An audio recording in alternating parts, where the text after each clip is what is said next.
Hey there, here's how you can post anonymously in a Facebook group on your any iPhone if you want to keep your identity private. For that, first you have to open up your Facebook. Next, go to the Facebook group where you want to post. Now here you will see the option anonymous post. You can directly go by this.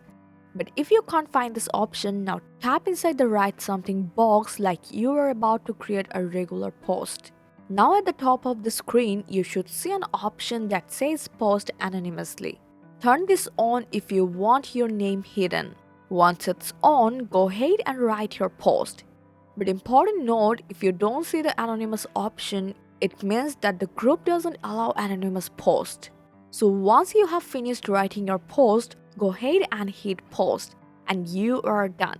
That's it, your post will go up in the group without showing your name and only the group admins will know who posted it. I hope this guide helpful, like the video and subscribe for more tips.